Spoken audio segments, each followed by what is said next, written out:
حسن بن صبا یہ ایک ایرانی شخص تھا اور اس نے اس زمانے کے رواج کے مطابق اپنے آپ کو ایک عرب الحمیری خاندان سے منسوب کیا تھا، لیکن اسے یہ بات پسند نہیں تھی کہ لوگ اس کا نسب بیان کریں۔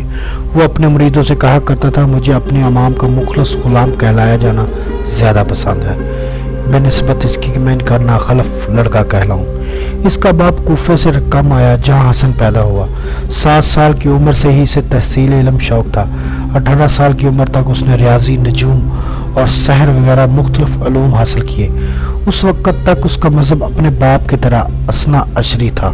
حسن بن صبا جس نے لوگوں کو دنیا ہی میں جنت دکھا دی۔ ان تاریخی واقعات میں جانے سے پہلے ہم نئے آنے والے مہمانوں سے گزارش کرتے ہیں کہ وہ پہلے ہمارے چینل کو سبسکرائب کر لیں، ساتھ موجود گھنٹی کی علامت کو بھی دبا دیں تاکہ آنے والی ہر ویڈیو آپ کو سب سے پہلے مل سکے، اور ہاں لائک اینڈ شیئر لازمی کر دیا کریں۔ میں ہوں عتیق الرحمان اور آپ دیکھ رہے ہیں عتیق ٹیوب۔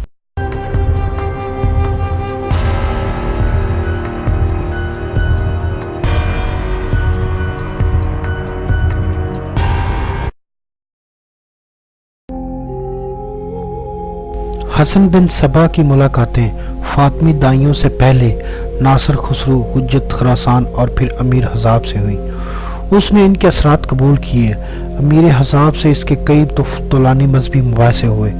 اس سے حسن بن صبا کے اعتقاد میں لغزش پیدا ہو گئی کہ اس کو اسماعیلی دعوت کی صحت کا پورا یقین نہ ہوا، لیکن ایک بیماری سے شفا پانے کے بعد جس سے اس کو نجات پانے کی کوئی امید نہ تھی، وہ اسماعیلی مذہب کی طرف زیادہ مائل ہو گیا اور 2 اسماعیلی دائیوں ابو نجم سراج اور محمد سے ملا۔ یہ دائی ایک بڑے رہبر شیخ احمد بن عبد المالک بن عطاش مالک حلقہ اصفہان کے حکم سے فارس میں اسماعیلی دعوت کی تبلیغ کرتے تھے۔ ان میں سے محمد نے دیکھا کہ ابن صبا بڑا ہوشیار اور زبردست شخصیت والا ہے تو اس نے پسو پیش کرتے ہوئے مستنصر کی بیعت لی۔ ماہ رمضان 464 ہجری میں ابن عطاش جس کے بحر یعنی علاقہ تبلیغ میں اصفہان اور آذربائیجان تھے رہ پہنچا اور اسماعیلی دعوت میں ابن صبا کی شرکت قبول کرتے ہوئے اسے مصر جانے کا حکم دیا۔ اس بنا پر 467 ہجری میں وہ اصفہان پہنچا، جہاں سے 2 سال ابن عطاش کی نیابت کرنے کے بعد آذربائیجان اور دمشق سے ہوتا ہوا 471 ہجری میں مصر پہنچا۔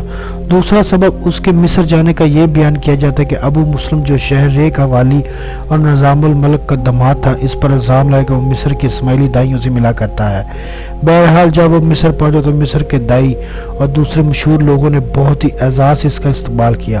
خلیفہ مستنصر نے بھی اسے بہت کچھ انعام و کرام دیا، مگر اسے بذات خود خلیفہ سے ملنے کی اجازت نہ تھی، اگرچہ وہ 18 مہینے تک قاہرہ میں ٹھہرا رہا۔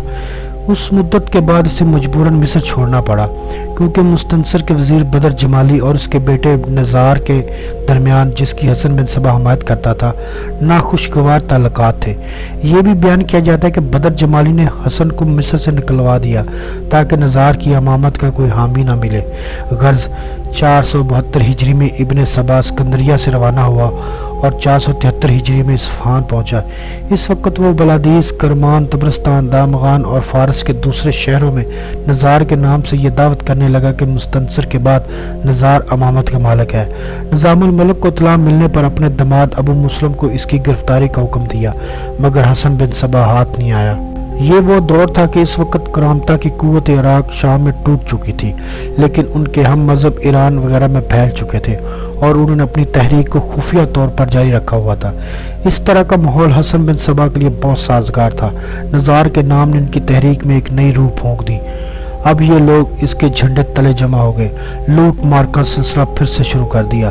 ابتدا میں حسن بن صبا نے اپنی سرگرمیاں مازندران کی وادیوں میں جہاں بابک خرمی اور اس کے ہم مذہب رہتے تھے شروع کی اور جلد ہی فارس کے قلعے پر قبضہ کر لیا۔ پھر اصفہان کے قلعے شادر پر ان کا قبضہ ہو گیا۔ اس وقت بغداد میں خلیفہ عباسی مقتدی باللہ تھا، لیکن حکومت ملک شاہ سلجوقی کے ہاتھ میں تھی۔ حسن بن صبا نے اس کے زمانے میں قوت حاصل کی اور ملک شاہ کے مشہور وزیر نظام الملک کو نزاریوں نے